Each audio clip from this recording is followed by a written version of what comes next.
Welcome to another episode of Cascading Leadership. We are in missing host formation. LB is not with us today. I'm your friendly neighborhood talent strategy nerd, Dr. Jim. And with us today, we have another great featured guest to talk to us on the topic of buyer-centric social selling. Say that 5 times fast. And we have the second Canadian to be on the show. So this is a big event.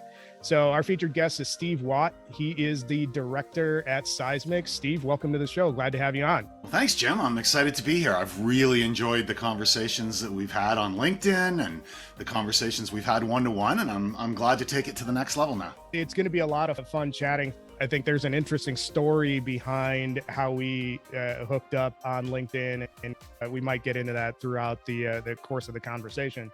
Now, I just want to put this caveat out here. Every time we have a Canadian on, and we've only had 2, the audience thinks that we're going to talk hockey or we're going to talk figure skating or, I don't know, curling or Molson. And that certainly could come into the conversation. Who doesn't like talking about Molson? But Steve's area of expertise is buyer-centric social selling. And we're going to define what that means, but there's an intentionality to this conversation. And I wanted to have Steve on because I'm of the belief that sales as a function is fundamentally broken. And I think that sets the stage for the conversation that we're about to have. Steve, when you hear that from someone like me who is in sales and is in a sales leadership position, how do you respond to that? I tend to agree. I think what's happened is that everyone read the same books, everyone established the same playbook, everybody's doing the same thing, and it's incredibly hard to rise above the noise if you're doing the same thing as everybody else does, especially in a world where your buyers are sick and tired of it.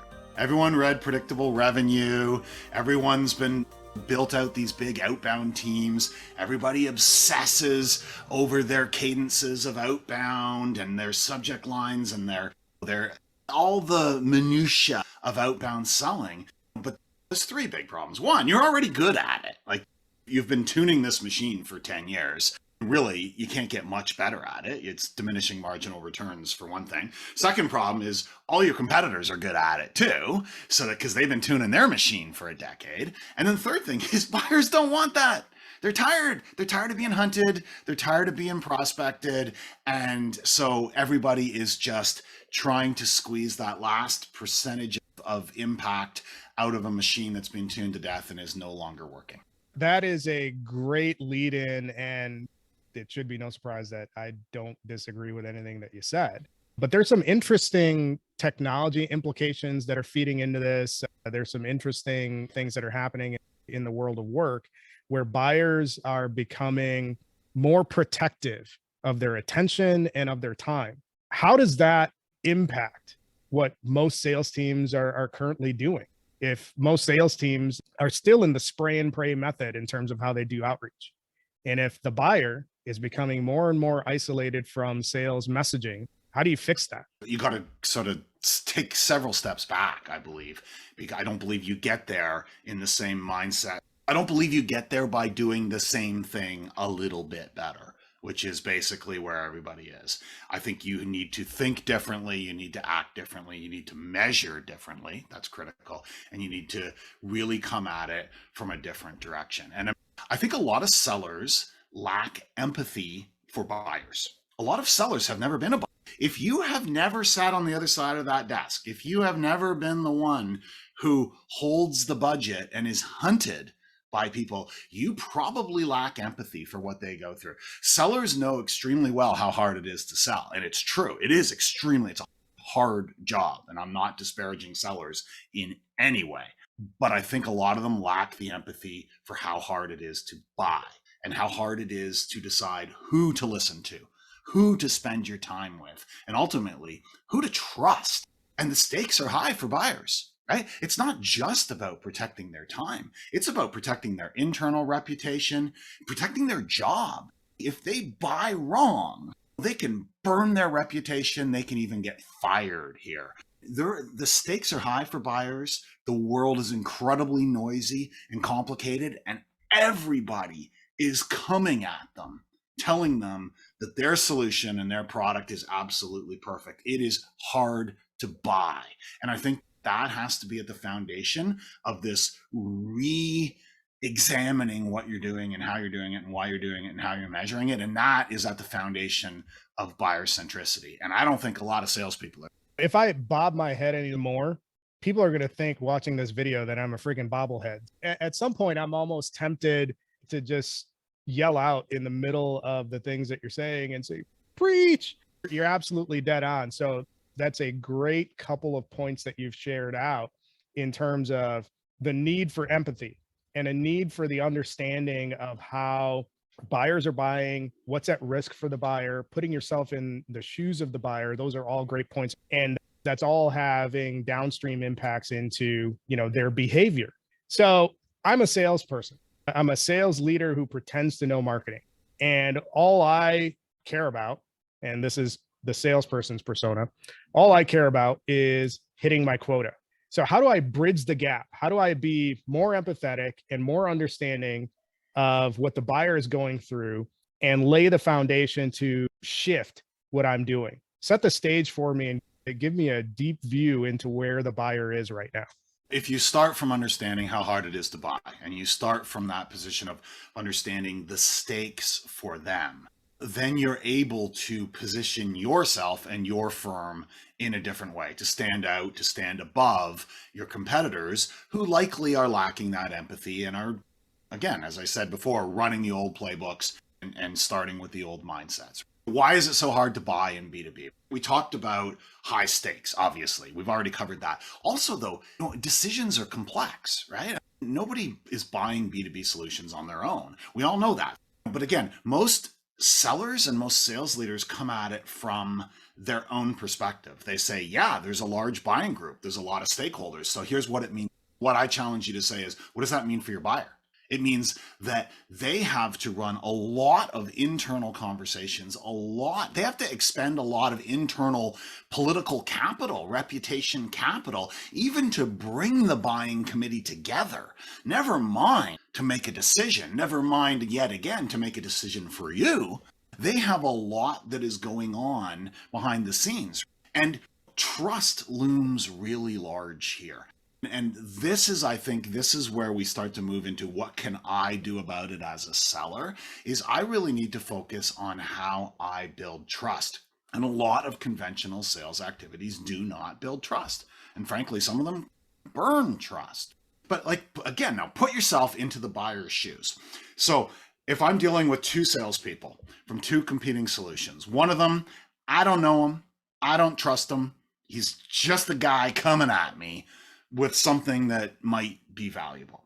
How am I going to approach it? I'm sure as hell not going to bring my boss into the conversation, or my colleagues, my peers, or even my team into the conversation quite yet. I'm going to take a one-on-one call with this person. I'm going to be vetting them, and I'm going to be looking for a reason to say no, because this guy has come at me from nowhere. So if I'm even willing to engage with him, which is a whole other thing, but let's just say that I am, my guard is up big time. And right. I'm going into this call alone. So you're already, it's going to be a slow process. Now this other seller is not coming at me from nowhere. This person and this person's entire firm have been building their reputation and building their trust in public in such a way that I feel I know them, I understand them, I like them, and I've maybe even got the beginnings of a sense of trust and a sense of confidence that they very well might be right for us. First of all, I'm more likely to take that call. I'm far more likely to not do it alone. I'm far more likely to bring maybe a couple of peers into the call, maybe a couple key members of my team into that call. So the trusted seller has already built extra momentum, has already began to bring the buying committee together at the very first call. And that momentum can carry through so far.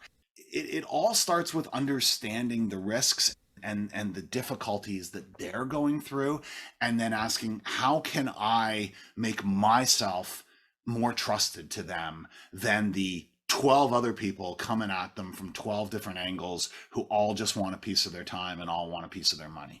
That's phenomenally said. I want to distill this down into the simplest terms that we want to express. There is an internal buyer dynamic and there's an external seller dynamic that has to be met in order for the relationship to move forward. I always try to teach when selling, the relationship comes first. And to the point where I'm sure my folks that have reported into me in the past kind of roll their eyes when they hear it. You would never go up to a stranger on the street and say, "Hey, stranger, I'm Jim. Hello, let's be best friends." You might do it if you're 5, but you wouldn't do that. You wouldn't do that as an adult. So as a seller, you have to focus on the relationship first. And there's some fundamental aspects of how that relationship is built. So I'll hand that off to you in a second. But on the buyer side, it appears to me that you're telling me that the buying decision is mostly made, or at least, I don't know, 80% of the way there before a buyer will engage with a potential seller. So sellers are operating under the wrong assumption that just because they're talking, there is a close to the deal interaction that's happening. Where do sellers get it wrong in terms of how they should build those relationships? And where is the buyer actually in the buying journey when they engage in that conversation? I think buyers can be at a lot of different places. And I wouldn't go so far as to say the buying decision is 80% made before the first call. I think that would be too far. But in a lot of cases, the seller isn't even getting the first call because they're not laying the right foundations. I would like to root this in a little more. Okay, Steve, if I believe what you say, now what does it mean to me? How do I need to operate differently? And let's focus on LinkedIn, because I think that is a place where there's such a massive opportunity to think differently and operate differently. And most people and most organizations, most sales organizations are missing it. So let's start with your profile. Most people treat their profile as either their resume, or in the case of some salespeople, it's their brag sheet, right? It's either a resume where it's a bare bones, boring list of places you used to work, not very interesting or inspiring, or worse yet, it's the brag sheet, right? It's 12 consecutive quarters of exceeding quota, and 3 years running, been to President's Club, master negotiator. It's like, are you looking for your next job? Or are you actually trying to serve and sell and succeed in your current job? And like those brag sheets are incredibly off-putting, because as a buyer, if I'm deciding whether or not to even take that first call with you and I read that brag sheet, I'm like, okay, this guy does not care about me, does not care about my outcomes. He only cares about his own quota attainment, his own paycheck, and he'll probably do or say anything to squeeze money out of me. You've turned me off massively there. The resume doesn't so much turn me off, it fails to inspire me, and it fails to educate me. It's like, great, you worked for these 5 other companies over the last 15, good for you. How about you reframe the job to be done of your profile and make it a buyer-centric document that explains who you are, who your firm is, who you help, who you serve, why you're different, what sorts of outcomes you and your firm can help deliver to your clients. Now when I read it, it's, oh, okay, this person doesn't just care about themselves, they also care about me. So that's just fundamental. 80 or 90% of salespeople have awful LinkedIn profiles. And it's not their fault, because that's what they've been taught to do. A decade ago, people said, LinkedIn is your resume online, upload your resume. And it's changed so much what buyers expect from that, but I don't think a lot of companies and a lot of people have got the memo. So that's the foundational thing. Just fix your profile. But then the next thing is, now what? How do you operate on LinkedIn? And this also starts with mindsets about what's the job to be done, not of the profile, but of the entire LinkedIn thing. What is it? And what's it for? And I think there's 3 critically damaging mindsets here. One is, well, it's a job board. That ties into the last thing. It's a place where I go every few years to get a job. Huge missed opportunity. We already covered that. Second thing is, well, it's a broadcast advertising medium. It's a place to blast our company's case studies, and hey, we won an award, and hey, our CEO was quoted in Fortune magazine. Broadcast, holler at the world. This is a very old school advertising mindset, and nobody is on LinkedIn to read your ads. Nobody's there to read your promotional content, so it just goes right past them. And then the third mindset, and this is where most sellers are, many sellers are, is that it's a hunting ground. Like it's a giant Rolodex, and I'm just going to go in, I'm going to find all the people who I wish were my customers, and I'm going to barge into their world. And I'm going to be at them with connection requests, I'm going to be at them with in-mails, I'm going to be at them with requests for them to take a call with me, and they're just barging into people's world. And here's again where that lack of empathy comes out. They either don't know or they don't care. That same person you're trying to barge into, 50 other people are barging into that person's world this week. And that person is just going to keep all of you at bay because you're all undifferentiated to him or her. You're all just sellers doing the same thing, trying to take my time, take my energy, and ultimately take my money. And I'm just not here for you, right? I'm not here. I'm not on LinkedIn for your ads. And I'm also not here on LinkedIn for your sales pitches. Why am I on LinkedIn? Why is anybody there? Let's get to the heart of it. People are only on LinkedIn for 2 reasons. That is so awesome. And when this hits YouTube, people are going to be thinking, what kind of music is Jim listening to? Because his head is just bobbing like he's listening to some down tempo deep cuts, man. Steve, that is awesome. So I want to dig in a couple of areas before we talk about why are people on LinkedIn. So those 3 things, that it's a job board, it's a broadcast medium, and then a hunting ground. So that's had some interesting downstream impacts into how most companies view activity on LinkedIn, to the point where leaders of organizations will get pretty salty with their people if they're doing anything that's outside the scope of advancing the company agenda. And that is, hey, if you want to find a great way to make your place of employment an exiting ground, that's a great way to do it. What are some of the other implications of those things that you mentioned in terms of organizational mindset in how LinkedIn should be leveraged? I want to talk about that and have you talk a little bit about that before we start the conversation about why are people here and how does that impact how you show up as a seller? For at risk of oversimplifying, but I think it's a valuable mental model, is a 4-stage maturity model in the way leadership and firms understand the job to be done of LinkedIn. So at the most basic level, they just wish it didn't exist at all. Like, they don't want their people on it, as you said. Oh, what if they get poached? Why are they wasting time? They should be working. So at the most basic level, it's a distraction, it's an annoyance, it's a risk. I wish it didn't even exist. But since it does, well, I guess our HR people can go post jobs there. But that's it, right? That's the base level. And I'm making fun of that mindset. But the reality is that's where a lot of companies are. The next step up from that is really seeing it as a company-centric advertising channel. LinkedIn is a pretty big, there's a lot of people on LinkedIn, and it's a business opportunity for us. Of course, we're going to post our jobs, but we're also going to build up our company page followers. We're going to promote our events through both organic and paid social. We're going to run paid demand gen campaigns, request demo and content download, gated experiences. We're going to gather MQLs. It's a marketing channel. And so we're definitely a step above the, oh, I wish it didn't exist. We're in phase 2 here. We're very much in a corporate mindset.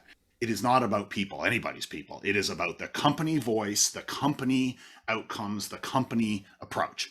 Okay. Now, the third level up is when companies and leadership start saying, well, we've tapped that out. There's not much more we can get. We've been doing like a level 2 motion for some time now. I think the next thing for us is we need to activate our people. And they usually use that word, activate our people. Our people, we've got X number of people and they've all got an average of 1,000 connections or something. Wow, massive extra reach. Reach for what? We'll reach for all those same things, for our case studies, our ads, our job posts and everything. But let's activate our people. And that's when they start, whether it's as little, they start doing lunch and learns, they start sending around Monday morning email. Hey, everyone, it would be awesome if you would share this latest thing. Hey, everyone, we're trying to hire, please share. So what they're really doing is they're treating their people like, not really like individuals or even like humans at all. They're treating them like Wi-Fi extenders, right? Basically, hey, if you all would extend our reach, that would be great, thanks. So what happens in phase 3 is most of your people just don't want to do it. They're just like, they don't feel respected. They don't feel inspired. They don't see how it helps them. They're like, I don't really want to be a little miniature version of the company page in the company's ad machine. So I'm just not going to do it. I'm going to tell them I'm too busy. But some people will do it, of course. Some people will want to be team players and they'll do it. But then they quickly hit a wall where it's like, nobody engages. So I did what you asked. I shared that promotional post. I shared that case study. I shared that 2 likes on it, and both were from my coworkers.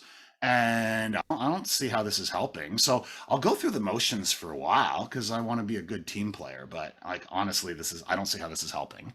And then of course, there's lots of questions about the business impact of this. Lots of people saying, how is this moving the needle? And why do we keep talking about this? And why are we focusing on it? In some cases, we even buy tools that help us do this, but it's the same thing. It's just helping us share our own company content, and nobody cares. Nobody's listening.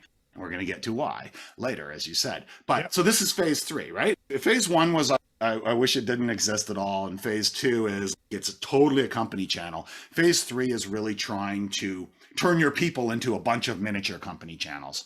And it just doesn't deliver the goods. Where you want to get to is what I call more like the phase 4. And that's where you actually empower and enable your people to show up not as range extenders for your company page, but as the authentic humans and professionals that they are, where you really enable and empower them to show up and speak up and publicly demonstrate subject matter expertise and passion for what they do and who they do it for, and build their own reputation and build their own relationships and spark business building conversations of all kinds. And then collectively as a firm, this is how you rise above the crowd. If you took all the companies out there and asked yourself, are they at 1, 2, 3, or 4?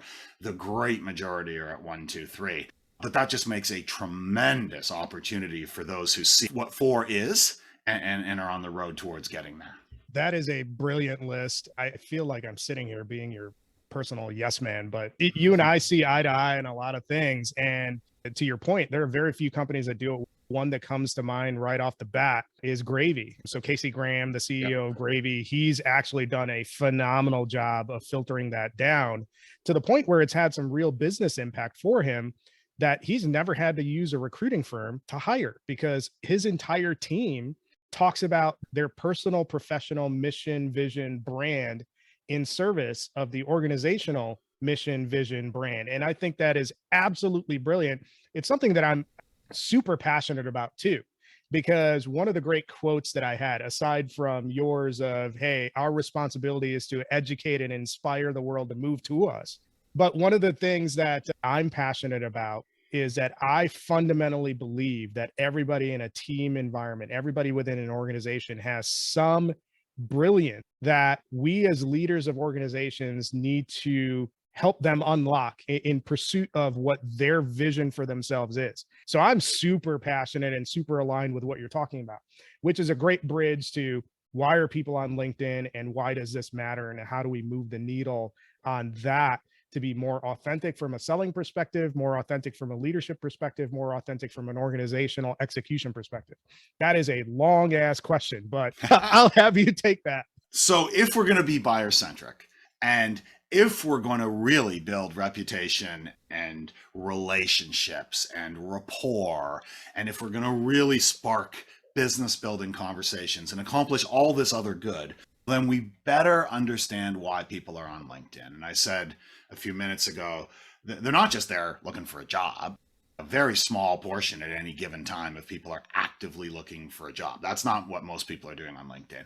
They're certainly not there for your advertising.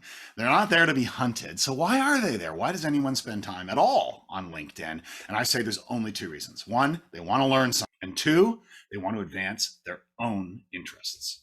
Now, what their own interests are will vary. In some cases, it's about advancing their career. It's about tackling some particular problem they want to learn about. In some cases, it's about selling, or it's about better serving their customer. Like, people have a lot of different motivations, but it all boils down to they're there for themselves, for them to learn, for them to advance their interests. So you've got a bunch of people on LinkedIn there for themselves, and then you got a bunch of advertisers and a bunch of hunters blasting stuff at them. And there's a massive disconnect. So here's how you fix that disconnect is you ask yourself honestly, how can I be interesting and valuable and helpful to my intended audience? How can I show up, and how can my entire company show up with an honest intent to educate and inspire and help my intended audience. And I emphasize an honest intent because people will see through it from a mile away if you're faking it. If it's like there's a thin veneer education and a big sales pitch about to burst out from underneath that, you're not doing it right. It's an honest intent to educate, inspire, and help others is how you earn a place in people's hearts and people's minds, how you begin to draw them towards you, and how you begin to develop that trust we talked about at the outset. And again, is you got the two firms or the two sellers, and one is doing none of this and the other is doing this very well. I'm feeling so much more drawn towards the latter. And it all comes from this, like, how can I actually be valuable and helpful to you rather than how can I move you through my process? That's a great framing. I think you're the one that's made a reference in terms of the state of the world. And this ties back into how people are buying. This is the era where everything is on demand and you're picking and choosing what you want to consume. So, in an era where everybody is fast forwarding through commercials, don't be a commercial. And there are some egregious examples of how salespeople put themselves into the mode of being commercials. And I want you to talk a little bit about that before we transition into the conversation about mindset, sets, tool sets. So I'm big on authenticity and being transparent and building relationships first. What's the opposite that you've seen as a buyer in how typically sellers are engaging with buyers on LinkedIn that just drives you nuts? There's a lot of bad behavior. There's the pitch slappers, right? There's the connect and pitch. It's just like 100 connection requests. And if one of them accepts, then boom, here's my pitch. Like, that doesn't work anymore. And you know what? Another problem with that is people only count the wins. They don't count the losses. You send 100 connection requests and one of those people takes your call and you go, yeah, it worked. Yeah, but you kind of like annoyed 99 people probably. And sometimes they're probably not going to make a big deal about it once in a while. But if a bunch of people from your company are all hammering them in a really selfish way, you're really burning your brand. The connect and pitch, the pitch slappers, that's one bad behavior. Another bad behavior is the post and ghost. It's like, oh yeah, I should be sharing stuff, so I'm just going to blast it. Now, here I'm not just in a hunting mindset, I'm back to that other mindset. I'm in the broadcast advertising mindset. So yeah, I'm a social seller, look at me go. I like every morning I send out a case study or I send out some promotional content from, I never engage with anybody else. And then I'm surprised why nobody wants to engage with me for two reasons. One, because it's all promotional content. It's not actually educational or inspirational or helpful content. But two, because you never engage with anybody else. And you see these people all the time who never spend the time to comment and converse with others, blast it out there, and they walk away. And very seldom do those people succeed. Now, if they have some super senior title and some super sexy firm, or there's some kind of celebrity, they can get away with anything. But for 99% of us, that is not going to work. You get what you give, and reciprocity matters a whole lot. People are way more likely to engage with you if you are also making an effort to engage with them. So don't just be a hunter and don't just be a blaster of promotional content. Those are the two. If you look at take all the sellers in the world, right? A bunch of them aren't doing anything at all, nothing. And then you get a bunch of hunters and you get a few blasters of promotional content, and none of those three are going to move the needle. So if you're one of the few who thinks and operates differently, the world's your oyster. You have such an opportunity to rise so far above the noise and the sameness of LinkedIn. It's such a massive opportunity, and really very few are doing it well. Now, I get what you're saying. Now I'm going to put myself in the shoes of a junior mid-level salesperson and say, well, hey, that's great, Steve, but I'm just a low-level or mid-level person. I'm an SDR. Nobody cares about what I have to say or what I think on certain topics. So how am I going to move the needle in an authentic way by commenting on somebody else? I don't have anything to say. Like, how do I bridge that gap? So what would you say to somebody that says that to you? One of the most successful and amazing social people in my own company in Seismic is an SDR. 8 months ago, she was working in a clothing store, and she's an SDR now for a software company. And she gets more engagement on LinkedIn than almost anybody in our company. And we're a company that understands this by and large. She's fantastic. So what does she do? She dismisses that notion that she has nothing to say. She does. She's learning every day, right? She's going through this amazing career journey herself of being an SDR, being in technology, and she's sharing her wins and losses and trials and tribulations in a really human way. She's also sharing what she's learning from her colleagues. She's sharing what she's learning from her prospects and her customers. She's sharing how her own approach to being an SDR is changing as she learns. She is sharing, like, she at no point does she say, listen to me because I'm the world authority on such and such. Here's what I'm experiencing. Here's what I'm learning. Here's what I'm seeing.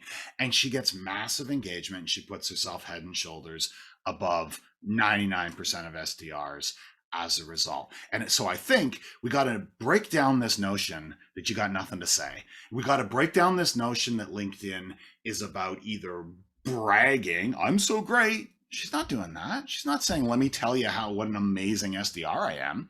She's saying, let me tell you what I'm learning. And let me tell you what I see out there. So it's not about bragging. I think that holds some people back. They see Instagram influencers and this very vain approach to social media, and they say, that's not me, so I can't do this. So that's not how you thrive on LinkedIn, not by bragging. So let's be clear on that. But the second thing is, you don't need to be some sort of legitimate thought leaders. To me, a thought leader is someone who is actually like writing the map. Like they're drawing the map to the future. They're seeing things that others aren't seeing, and they're connecting dots that others aren't seeing. And they're truly leading the way into a new future. You don't have to be that in order to be successful on LinkedIn. We are all, to some extent, subject matter experts in something. We're subject matter experts in our own profession, in our own industry, in our own niche within our industry, in some particular problem that we help our customers solve. We are all subject matter experts in something. And when you bring that with an honest intent, as I said, an honest intent to help others, you can be super successful. So from the SDR all the way up to the CEO and everybody in between, the opportunity is there. And obviously the SDR is going to operate and write differently than the CEO. But right now in most companies, neither one of them is doing it. Yep. So it's not about your title. It's not about your age. It's not about your years of experience. It's about your mindset. I love that, especially the last part about mindset. The second half of a mantra that I have, my personal mantra is live as if you're going to die tomorrow and learn as if you're going to live forever. I heard somebody mention it and I was like, wow, that's really cool. And people have always wondered why my hair is always on fire in terms of how I want to get stuff done, and that pinned it. So when you're talking about what that SDR on your team is doing really exceptionally well on, it's the second half of that statement. You're learning as if you're going to live forever. And this is her learning journey. And that's phenomenal. And she's learning out loud. She's learning out loud. I think that isn't, we're all learning. We're all on a journey. Even successful CEOs are on it. They're probably at an incredibly high clock speed of learning. I hope they are. We're all learning. We have an opportunity to learn out loud. When I talk about unlock the brilliance inside of everybody on the team, sharing your learning and learning collaboratively is a great way to be authentic and be out there and get people to know and trust you before they even have a conversation with you. And that's what you talk about all the time. So I'll often say to people, sometimes people come to me and they say, I'm picking up what you're putting down. Like I'm buying into this, but I don't know what to say. I don't know what to talk about. And what I'll often do, and I've done this exercise with a number of people, they say, like, what do you believe? So I did this recently with a VP, a SVP, I think, of sales engineering. And he said, I want to be more active, but I don't know what to say. I said, what do you believe? And he said, I believe sales engineers and sales engineering as a profession is underappreciated in most firms. We're treated like demo jockeys who just get called in for the demo. We're so much more than that. We're the eyes and the ears of the firm. We understand not only our own tools, but our competitors' tools. We understand customer pain points better than anybody. We are not respected enough. I said, great. Who needs to hear that? And he said, well, CEOs need to hear that because they need to invest differently in their sales engineering organization. And then, great. I said, who else needs to hear that? He said, marketing leaders need to hear that because they rewrite websites and they create content. They never talk to their sales engineers. They never ask for their input. And their content and their websites and everything could be so much better if they did.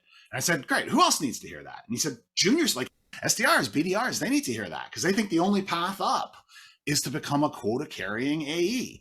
But there's this whole parallel career progression up through sales engineering that can be incredibly rewarding in lots of ways. I said, great. So you got a strong belief and you just very quickly identified at least 3 different audiences that need to hear that.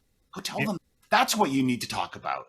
And I think we all can spend a little bit of time and say, what do I believe and who needs to hear it?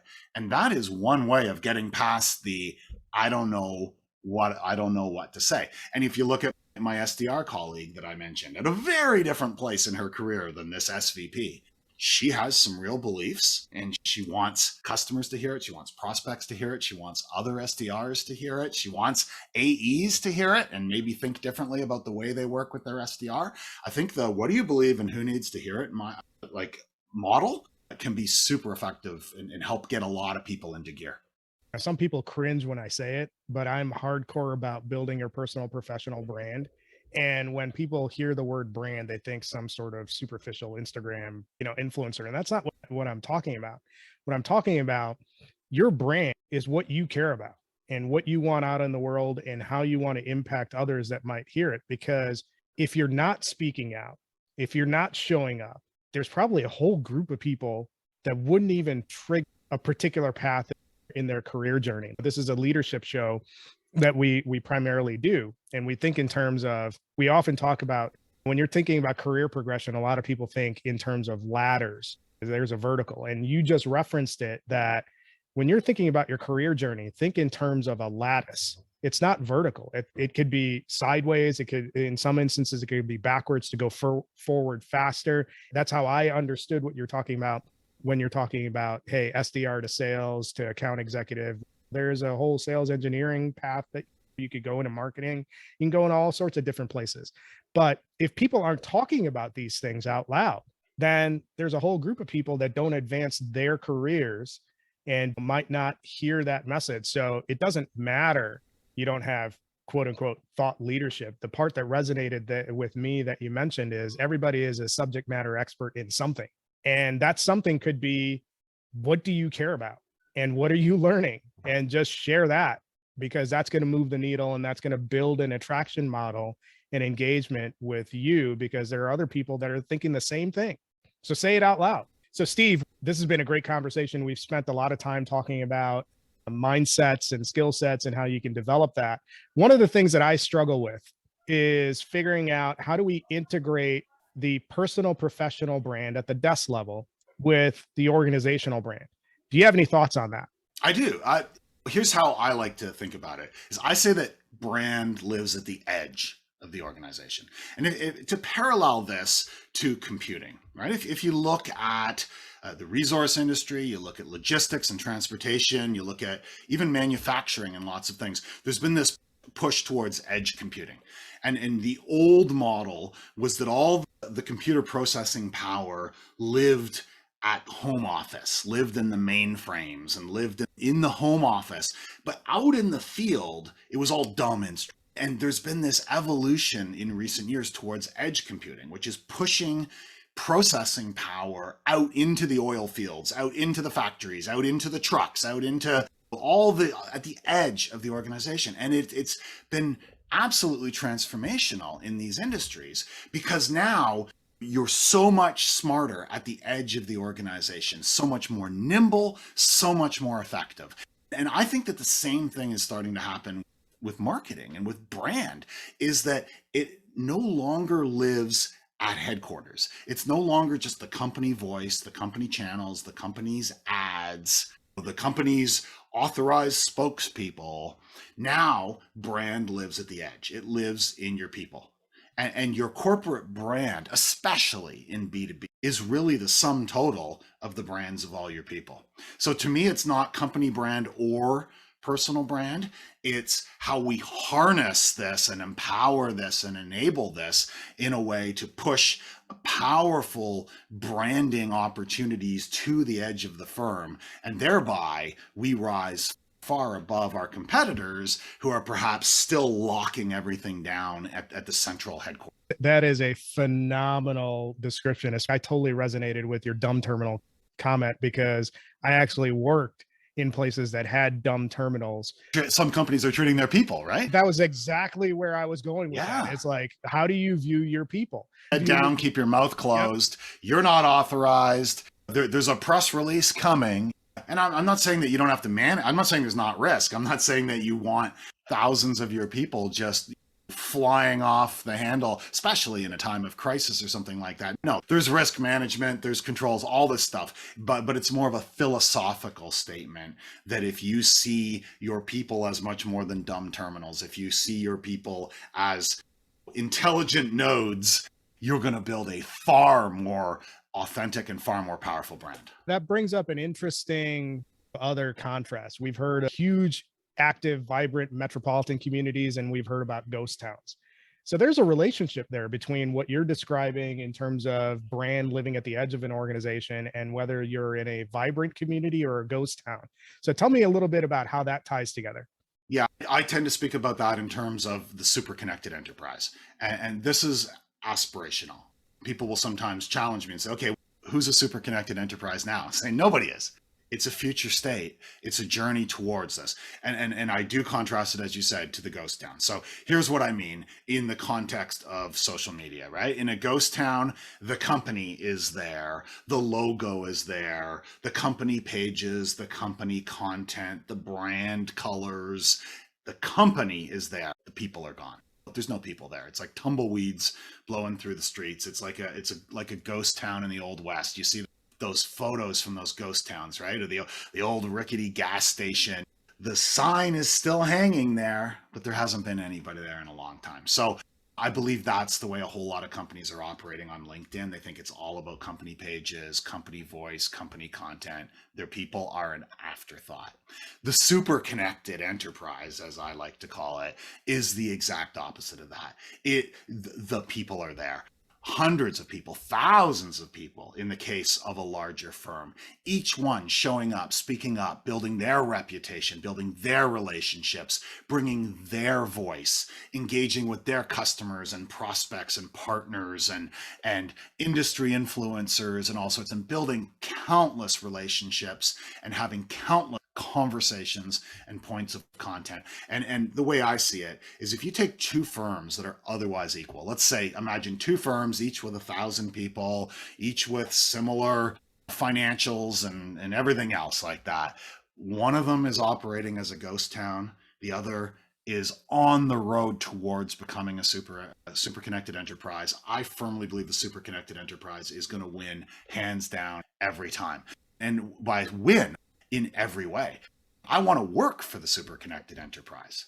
I want to buy from the super connected enterprise. I want to refer my friends to go buy from them or work from them. I want to go to their events. I want to consume their content. I want to reshare their content. Like it's across sales dimensions, talent acquisition dimensions, marketing dimensions, and more, that all other things being equal, that super connected enterprise is going to become an absolute magnet. They're going to become a talent magnet. They're going to become a demand magnet. They're going to become a PR magnet. They're going to become an everything magnet, while the ghost town languishes and becomes increasingly obsolete.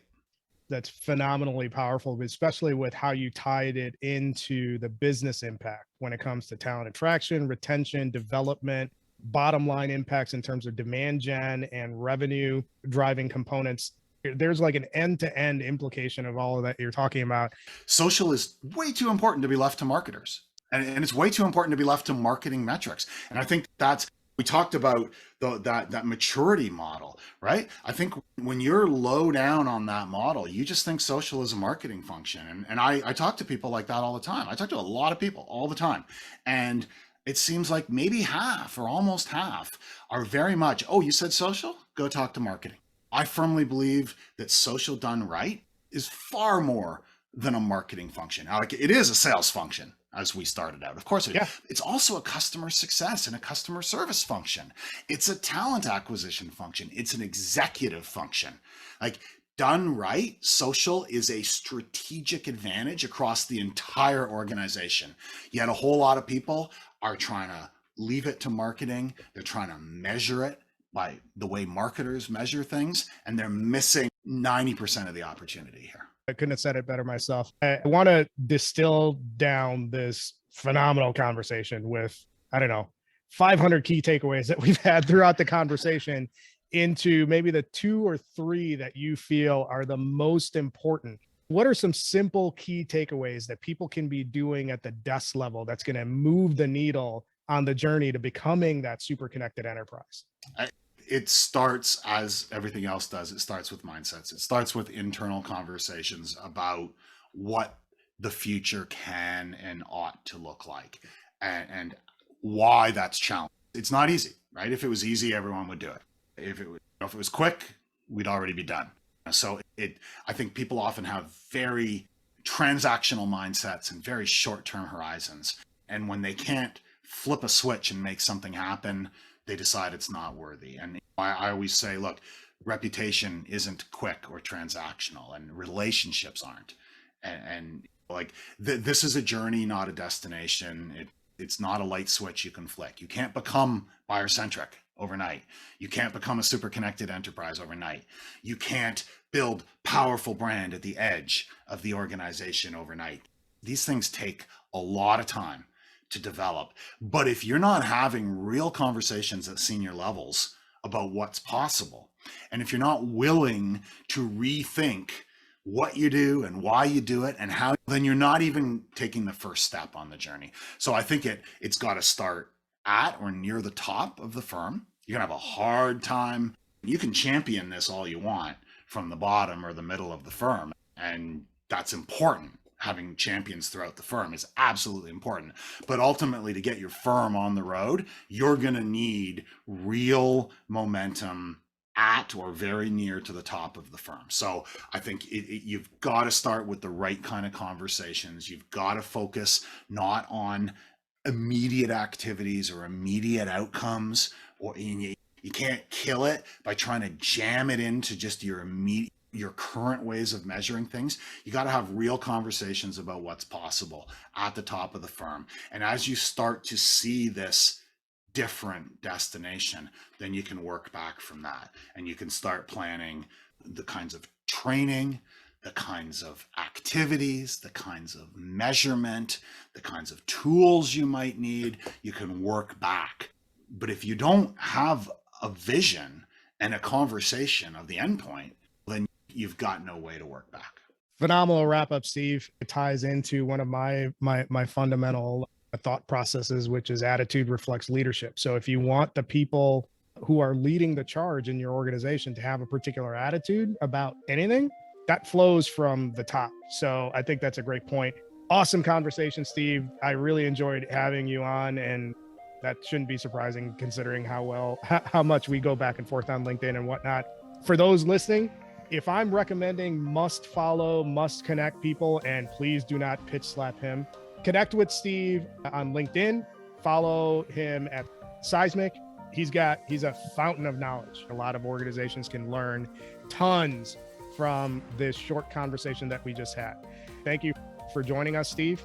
It was a lot of fun. And for those listening, you can find us on all of our standard podcasts or your favorite podcast platforms. We are on TikTok. We are on YouTube.